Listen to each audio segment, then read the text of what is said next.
What if the greatest investment you'll ever make isn't in your career, your home, or your success, but in the legacy you leave through your family? Every father leaves a legacy, yet too many men are carrying the weight of fatherhood alone. Through real stories, biblical wisdom, and honest conversations, the Dad2Dad Collective equips fathers to overcome life's challenges, strengthen their families, deepen their faith, and lead with purpose. Together, we're raising stronger men, building stronger families, and shaping the next generation. The Dad2Dad Collective, for fathers, from fathers, led by the Father.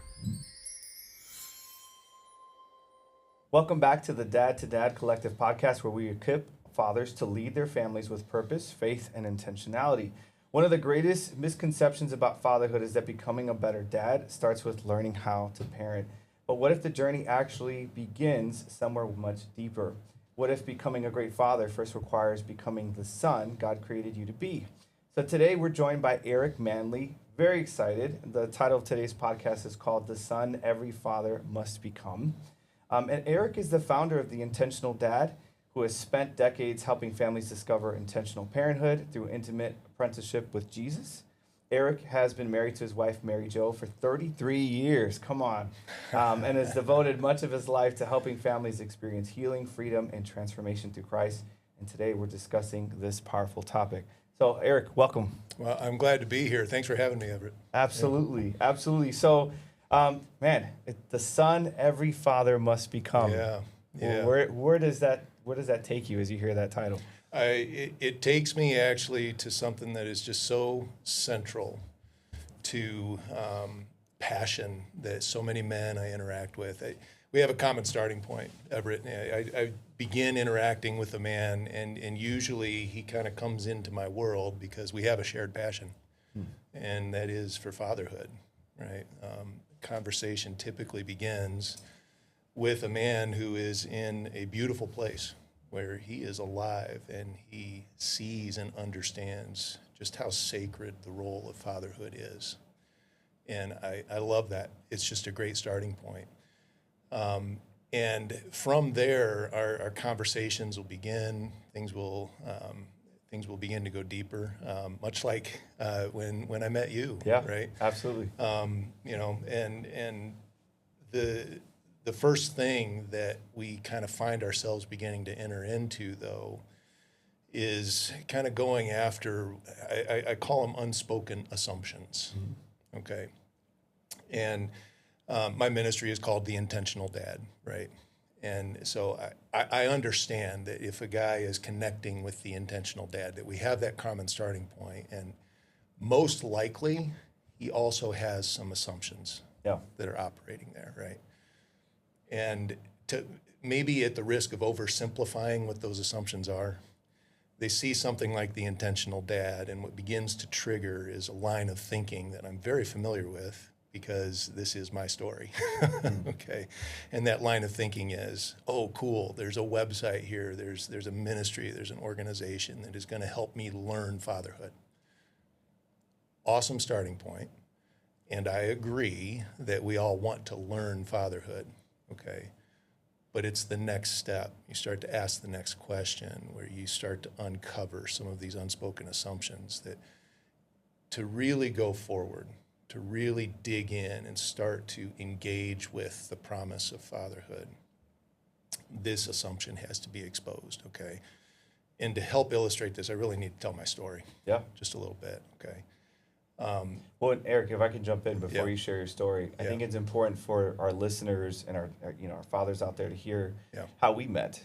If I can start there, is that all right? Yeah, absolutely. So one of the what's interesting is, and you know this, but our viewers don't, is I'm starting groups, and with this first group of dads I started to work with, we're actually looking for a book, because I'm like, hey, we want to start out with something that all of us can hopefully model and take after. And so a lot of times, and I think you're going to allude to this in our conversation, through our talks, I just have a feeling. Men come in and they're like, give me the checkbox. Right. What's the list? Yep. How do I take it on? Tackle it, check, move on to the next thing. Exactly. Right? Because I want to be winning at all times. So tell me what I need to do to win. Yeah. Yeah. So I know that when Yeah. I started with our dad's group, Yeah. and we were reading this book, and I started reading it on my own, Yeah. I was like, wait a second, this is not exactly what I thought it would Right. be, right? Right. I'm thinking it's going to be the top 5 things you need to do to be a better dad. Correct. Yeah. So if I can master those top 5 things, then Yeah. I'm good. Yeah. But when I read it, I realized that there was just another journey that you were taking us on. Right. And so walk us through that as you kind of share your story and connection to the ministry that you're doing. Yeah. And so the reason that I kind of want to start telling my story is there's a value that is kind of central to this idea of recovering what the real journey is. Okay. And it is a value I learned from a man I consider my spiritual father. Okay. And it's, we will not teach what we have not ourselves lived. Yeah. Okay. Yeah. And so what I am about to share about that distinction right there was something I had to learn. It was something I had to live through, okay? And so that's kind of why I want to share my story, to kind of help build the conversation for where we want to go with it, okay? So Absolutely. My story of intentional fatherhood, has its roots in that foundational idea that I share with you. I connect with a man. We have something in common. Okay, mm-hmm. I have always loved the institution of fatherhood. I've loved being a dad. I've always wanted to be a dad. I think like a dad. Okay, and all of that has always been very important to me. Okay, and my fatherhood journey began with my now 25-year-old son when he was born, and I tell the story of the day he was born and just how thin the veil of eternity was for me in that moment. I'm holding him, and just the adoration and love and all of these kind of abstract, difficult to name things about what is so beautiful and good about being a father were so fully alive, right? Yeah. But what I didn't know on that beautiful day was that there was a story I was living that was operating in the background that would slowly erode and slowly rob me of my heart's connection to my role as a father. Okay. And I describe that as a life as a mountain climber. Okay. And basically, to be a mountain climber is to be always in pursuit of proving my worth through achievement and accomplishment, either having done it and earned some kind of status or title, or on my way to it, okay? And I was pretty good at playing that game for a long time, right? It's a great game as long as you can stay ahead of the curve, right? And so for a long time, I was able to do that, but there was always something very unsatisfying about it. Right. Yep. You would get to that mountain and there would be the joy of some accomplishment, but then there'd be the emptiness of something deeper that I was really searching for. Okay. And it would take me years to name the thing I was searching for, right? But there was a fear. And it was this fear that my humanity was something I had to outrun. My humanity was something I had to prove as worthy, right? And it's just that unspoken assumption that drove me. Right. And so one mountain led to the next, and it had to be a bigger one the next time because I was still in search of that kind of satisfaction. Of course, it was never going to be found, but it ultimately led me to ministry. And I did work in vocational ministry for some time, helped to start a church in Southeast Michigan, where I'm from. And at first it was working. That game was working, and I was winning at that game. But there was something that God had for me in that I did not expect. And that was a friction of being in that place, of that role, where you begin to be invited into people's stories. They let you start to see their pain. And they do that because they're hoping that maybe, just maybe, there's somebody who can help them know what to do with it. Of course, the problem was I hadn't even awakened to my need for healing. Right. And so for the first time in my life, I started to feel some friction, right? But I had poured myself into this so much, with so much hope for outrunning my humanity, that I began to leave something in the dust. And by then I had 2 young children. and I loved them, but the slow erosion of my heart for fatherhood went unnoticed. And it was in that crumbling of that mountain climbing life that I would begin to feel the pain that would ultimately awaken me to my need for healing. Okay. And so I tell all of this story because as I awakened to my need for healing, I began looking for a new mountain. Okay. The world that I was in, that ship had sailed. It became time for my wife and I to leave what we had done in planting that church, and we left that community. But I was hungry for a new direction because I had not yet learned that the mountain climbing life was never going to satisfy what I was really looking for. But I had begun, okay?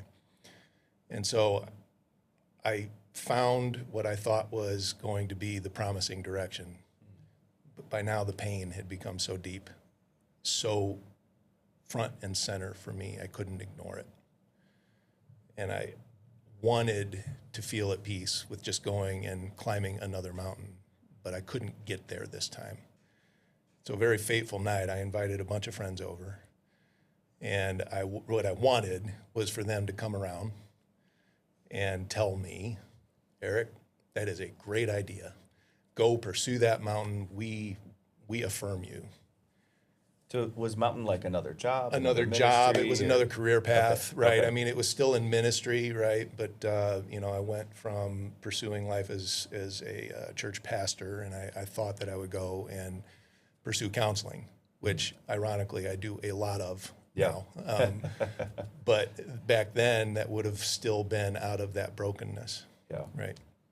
And so on this fateful night, these men listened to what I thought was a really eloquent explanation of why this mountain was the right one to climb. And an older man, he just sat there, he just kind of listened to the conversation. And, as the evening was winding down, he just looked at me and he said, Aric, that all sounds really good. But honestly, I just think it's time for you to be a full-time dad. Mm-hmm. And it crushed me, which is when I knew something horrible had happened. Full-time dad meaning like your wife work, you stay at home with how many kids at this time? At this time we had two. So staying home with the two kids, okay. An 8-year-old and a 5-year-old at that. I'm sorry, an 8-year-old and a 4-year-old. So fairly young, Yeah, they were babies. They were babies, right? But I couldn't escape now the ugliness of my inner world reacting to that idea with disdain. And suddenly I started to see something very, very wrong had taken root. So what came up for you when it came to the idea of being home more often with your kids and raising them? Like what was it that caused the disdain? The thing that caused the disdain is it's anonymous, right?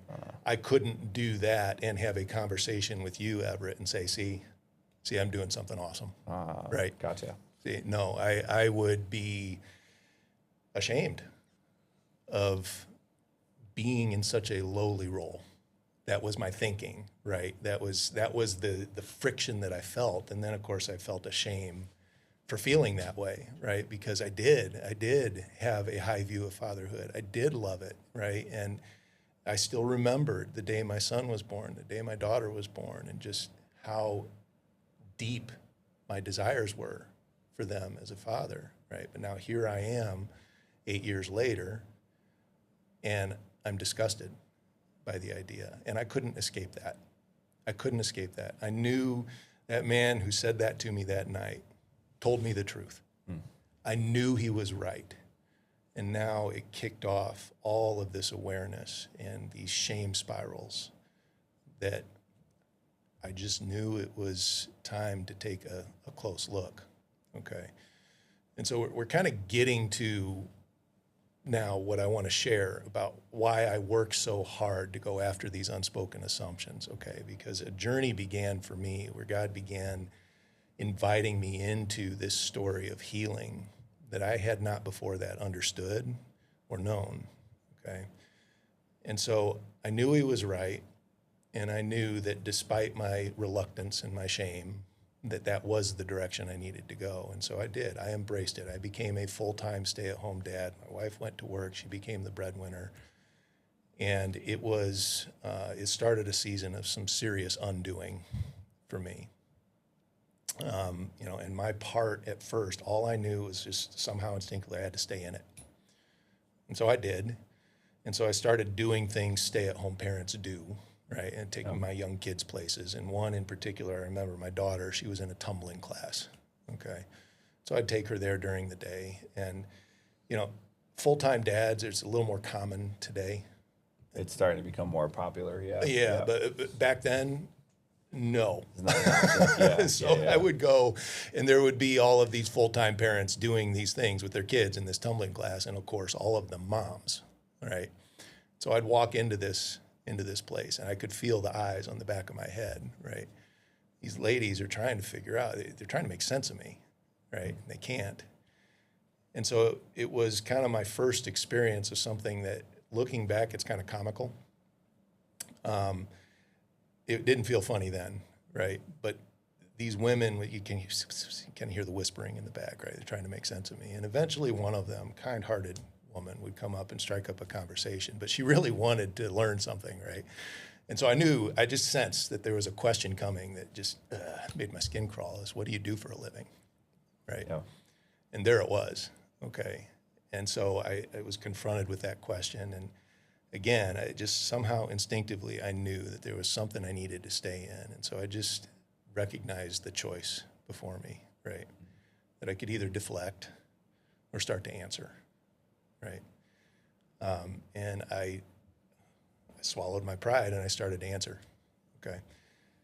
And I just told him I'm a full-time dad, and I learned to leave it at that, but that would kick off all of the shame spiral, right? And in my mind, I would finish the statement by saying, because I failed at being a pastor, right? I failed at being a servant of God, so now I'm stuck here, right? That was my thought. Sure. And then I'd feel the shame for thinking that way, right?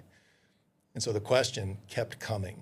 It was, like I said, kind of comical, but God was up to something, okay? And so months went by with that question coming on a regular basis, and me going through that exercise of answering and answering and answering. And what I didn't know was happening was I was beginning to experience life as a fathered son. There was something that God was going after, and he was teaching me something through this experience, through this exercise, something I call a training circle now, okay? And it was in that environment that that question kept coming, and I kept answering. And it was like death by 1,000 lashes, right? Little paper cuts. Yeah. And each time I was answering, I was confronting this assumption that I had something to prove. Yeah, I think that's a lot of men. Yeah. They're no matter what journey they're on, Yeah. right? Because not all men are called to be a stay-at-home dad. Right. So first of all, let me just commend you for saying yes, because Yeah. you very much could have said no. Yeah. You found another ministry job or another full-time role Yeah. somewhere else with a different company, right? Yeah. But I think there's something to be said about men who are constantly evaluating themselves. Yes. And whether or not there's some sense of worth and value that they can Yeah. offer to their families or the rest of the world, right? Yeah.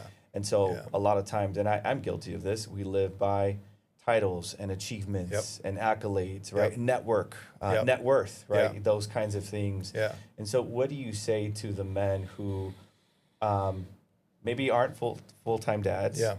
but are still struggling with some of those very things today? Sure. Yeah. Yeah. And it's a lot of kind of the initial work I do in building a relationship with a man is I want to help him to see what I needed help seeing.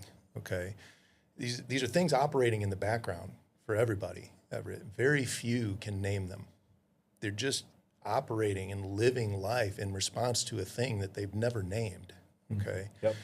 And, there's a couple of ways, one of my favorite ways of helping somebody start to see, if I could just ask you, and I've done this with you, right? So Yeah. What would it be like? What would it be like to actually live a day completely free of the idea that you have something to prove, what would that be like? I just invite a man to camp on that thought, right? And for a man who is ready to really authentically engage with that question, it's almost universal, right? The pattern is there's an initial like, whoa, what would that be like? You know, and there's just something internal, some kind of breath, right? It's like, whoa, really? Is that even like a thing? You know, there's just something internally that says, yeah, what would that be like, right? And then almost immediately is, and I have no idea. Yeah. I have no idea. Because I can scarcely imagine it. How can I possibly go from scarcely being able to imagine it to living it, right? But this is exactly the kind of thing that Jesus was awakening me to in these early days of embracing. And I say embracing, I was reluctant about the fatherhood thing, right? But that's exactly what he was going after. It was exactly that assumption that he was going after and making me confront that question over and over and over again, right? Yeah. And so bit by bit, it got worn down. I didn't realize it as it was happening, but there was a moment several months into this exercise where I was asked the question, I answered the question, and I felt no shame. How did you answer the question? I just said, I'm a full-time dad. That was my answer. So you just owned the role at I the just time. owned it. Yeah. I just owned it, right? Now, internally, I was not caught up to that yet, right? Yeah. But again, this was pure instinct. I just nudge of the spirit, you know. I didn't read anything. I just sensed that was my part in this, that I needed to just answer. And so that's what I did. I practiced it. And for months, it would kick off this inner storm until it didn't. And just one day, the shame was gone. It was just gone. And I just sat there. I still remember the moment. I mean, it's so clear. It's a core memory, right? And I just like, wow, there's no shame. I'm not feeling anything, right? And Jesus just let me have that moment in silence. And then I heard him speak, and he said, welcome home. Welcome home. And then he let that sit for a moment. And then he said, you've been asking about fatherhood, Aric. This is my fundamental principle. Yeah. As I father you, so you father your children. Yeah, absolutely. So it's like an initiation in It many was. ways. I was initiated. That was my initiation. Yeah. Yeah, it was. Yeah. When I think what's interesting is, you know, I think about the dads I've talked to. Yeah. And I'm hearing some of their common struggles with achieving certain milestones at work. Yep.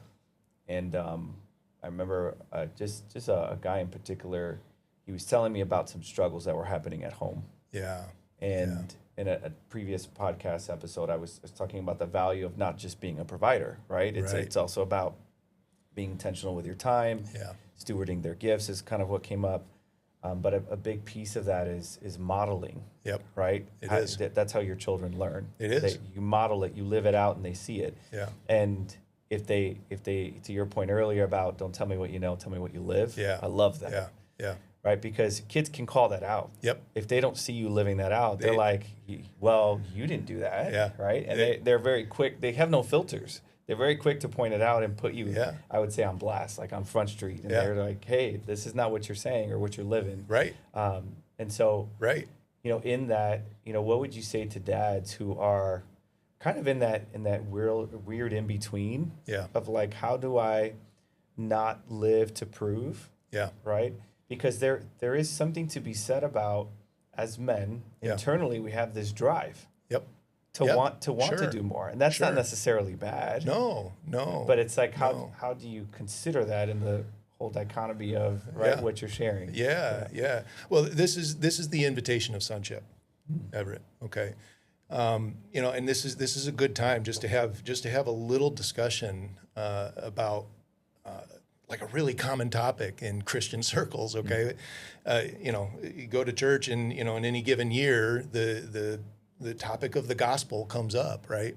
You know, the gospel, what is the gospel? And there's all kinds of discussions and sermons and books written on the gospel and deep theology and substitutionary atonement, all of it good. All of it's really good, okay? And at the risk of sounding irreverent, for me, I hear all of that, and I welcome all of the discussions, but at the end of almost all of it, I'm like, so what? So what? Yeah, right? yeah. And I want to know more. I need some kind of, hey, does this mean something for my life right now, today, right? And so, working that down for myself, here's the so what. Okay, this is the good news, and it really is good news, okay? What it means is that you are loved. Not will be, not can be, Dad, if you get enough things right. Yep. No, right now, today, as you are, in the messiness of not really knowing what it looks like to live without something to prove. It's fine, you're welcome, you're loved, right here, today. A son is alive to the truth of that, okay? You belong. Belonging is not something you have to earn. Belonging is not something that if you ascribe to the right set of doctrinal beliefs and show up at the prescribed times for various church activities or small groups, again, good thing. I'm not denigrating those things. I'm just saying that the way they hold a place in our story is entirely dependent on the story you understand, right? So you do belong now. Well, and Aric, Right. to your point, that's what the Bible says. Yeah, That God chose to love us first. exactly. And he didn't say that we needed to achieve certain milestones for him to Correct. give us love. And then in that love, it became sacrificial. He gave his only begotten son, right? Correct. So we already see that modeled. Yeah. To your point about the initiation Yeah, and us living that out. We have to, as I see it, also make sure that our kids receive that, yeah, right? You talked earlier Yeah. about the reminder of when your children were born and how that moment showed up for you. yeah, Right. When I held my son in my hands, I Yeah. wasn't thinking, okay, I'll love him if he makes six figures, exactly. or if he becomes an Exactly. attorney, That's or like the best this- football player. I'll love him then, It's right? like It was graffiti on that like moment. you're here right? and Yeah. I love you, and It could not be more pure. I'm gonna continue to Yeah. support you Yeah. and work alongside you, Yeah. and And- coach you and build you. Yeah, and, and you're describing a picture of width, yeah, right? And that there we go. Now we're starting to name the things that we really want as dads, right? Your son, your daughter, they don't want principles from you. They want presence. They want invitation, right? They want to know that they're the apple of your eye, not because they're on their way to becoming a star athlete, right? Not because they're destined to cure cancer. No. They are the apple of your eye because they exist. yeah, Full stop. Right? And you're describing a similar moment, you're holding your son and just how you felt is so pure. And to think about layering those thoughts on top of that moment, it's graffiti. It's graffiti on a masterpiece, right? I mean, we can see it, right? I'm holding my son, right? Just feeling all of that. So, oh yeah, Ben, oh man, I'll be so proud of you one day when you become a star for the Chicago Cubs, right? It's like, oh, glad right, you it just said makes your Cubs skin fan, crawl. right? Yeah, I am a Cubs fan, right? I am a Cubs fan. It makes your skin crawl, Yeah, right? absolutely. We can see it in those moments, right? And that's the gospel, right? And it goes on though. Everett, you're chosen, right? And in that moment, the chosenness of my son was so attainable, right? It was so right there. Again, not out of anything that he did to earn, right? But God gave him to me. There was a divine selection of this gift of a son to a father, right? Okay, well, he feels that way about us too, right? And then finally, the one that brings it all together is you have nothing to prove. You have nothing to prove. This is the good news. And so now, do we pursue growth?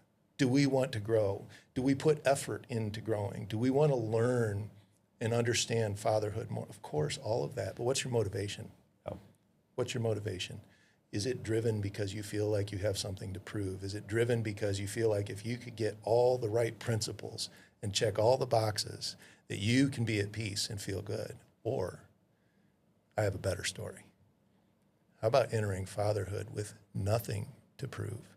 that you are on a journey of being fathered into that kind of freedom, and you're inviting your kids into the same journey.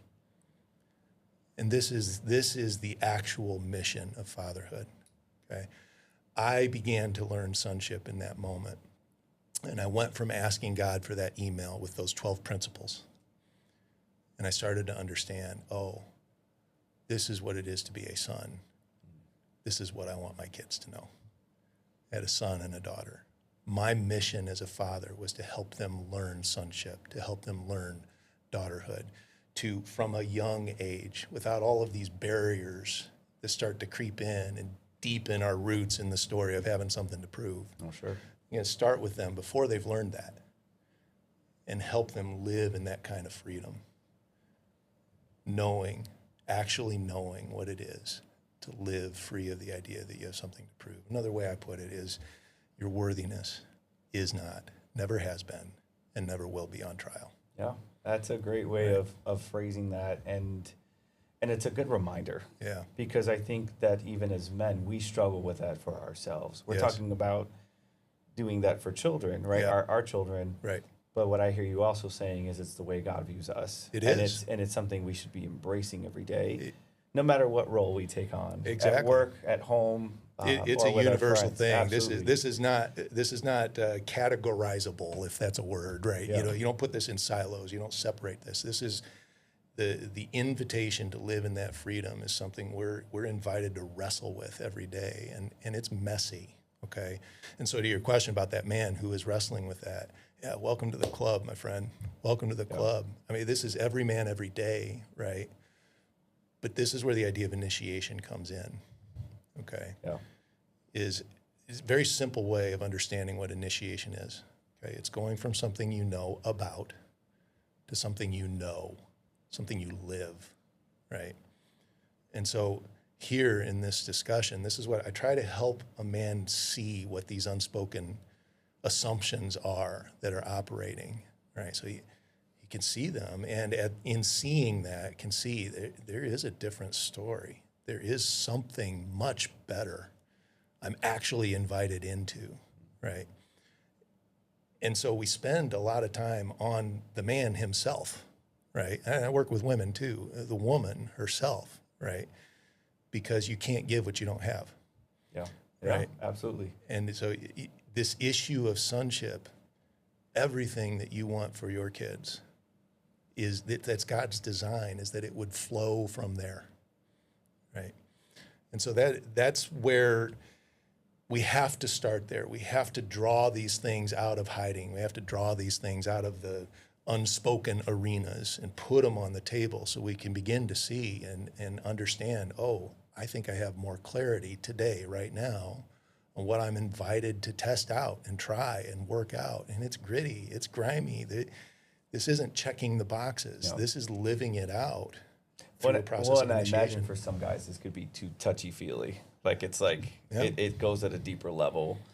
It causes you to even examine where those thoughts came from. It does. Right? What your past has contributed in terms of how you're experiencing the world around you and how you show up in the world. Right. And one of the thoughts I had in that, Aric, is there's a lot of guys I talk to. Yeah.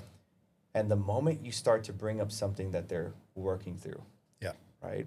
Even a challenge with either one of their children, sure, a challenge in their marriage, or maybe something they're dealing with at work. Yeah. They tend to spend a very little time on that and then quickly flip the script and talk about, oh, but my daughter's going through this, but she's still let me tell you, she's got good grades. She's doing great in sports. Sure. She hasn't given me a lot of trouble in this area. She's usually home on time. So that they'll flip the script and talk about, even at work or marriage. Yep. Yeah, my wife and I, we had this argument, but guess what? We're going on this trip next month. Right. We've been saving up to go to Europe, right? So it's like all of these positive things tend to outweigh some of the crucial issues where there are times where I'm like, wait a second, why did you just jump to that so quickly? Right. And I see it more common than not in a lot of the conversations I'm having with men is they want to spend more time talking about the great things than really extracting the other stuff that aren't as good. Can you tell me, and I know we've had these talks, so we have, just curious, tell our dads, from your perspective, why does that show up? And why do we have a hard time talking about or even hearing about some of the hard stuff? Because you're afraid. You're afraid. I don't really need to put much more out there. It's fear. Yeah. All right? Fear of. Well, this assumption, right? Because if you look at the negative things, that's evidence that I'm not winning the game. Got it. So I'm either a failing father or a failing husband or failing friend or employee. And one cut right below that, right? You named the offices or titles that we like to point to, right? Yeah. Okay, but underneath all of that is a human being, okay? And so there's your fear. I'm failing as a human being, okay? Yeah. And so with that fear, so long as that has the preeminent place in your story, you are going to live your life accordingly. And that's what your kids know, okay? They know when actually your relationship with your kids is actually about assuaging your fear. They know that. And it's not what they're looking for any more than it's what that particular man or woman was looking for. This is where the cycle gets broken, right? I mean, the culture we live in, it's an epidemic of fatherlessness. And it's actually the human story, right? I mean, the issue, the office of fatherhood is broken going all the way back to Adam, okay? But in our culture, in our modern culture today, we see it. It's an epidemic. We live in a fatherless world. Yeah. And this is the core issue of recovering the sacred role of fatherhood. This. You want to be a great father, learn what it is to be a fathered son. I love that. And it's interesting that this is still a struggle for us because we know that when Christ came, he really wasn't looking to prove himself to anybody. He wasn't. He had so many opportunities where he could say, I'm Christ, I'm the Son of God. And he posed it as questions in response and let people name who he was. He did. You know, it was so interesting to see that. And as I think about, right, that the believers I'm surrounded by, they still, again, we struggle. I've struggled with it at times, and we've talked about this. And it causes us to think that we have to show up in certain spaces. So Aric, thank you for highlighting the fear piece. Because I think it's something that we can pray about as we talk through, you know, what's going on in the lives of our dads, but also continue to expand on. So Aric, let me just ask, how can people learn about you if they're interested in, you know, I know you offer coaching. I know you have a podcast as well. I know you got this book that we're reading, that we're diving into, and you're going to actually speak to my men's group later today, which I'm excited about. I'm excited too, So could you share some details about that? So my website is theintentionaldad.org. Put the in there. If you don't, you'll go someplace else. But theintentionaldad.org. And I have a podcast by that name as well. And I have written a book telling much of the story that I've shared, but kind of beginning to expand on then this journey of understanding that, okay, if it's healing that we need, then healing that restores us to the true story that we have nothing to prove. We need healing to begin living out of that. Then this journey of sonship is really an invitation into healing first, right? You're asking questions about your kid. Hang on to those. Hang on to those. I love it. Your heart for fatherhood is beautiful, and we are going to come back to that, I promise. But this is what you shared, right? You read the book. It's like, this is not what I was expecting.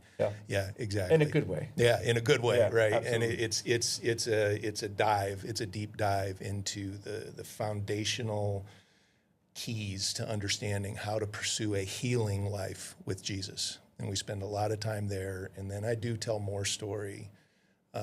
Is kind of the rest of the book about what an initiation journey can look like, what that looked like for our kids, okay?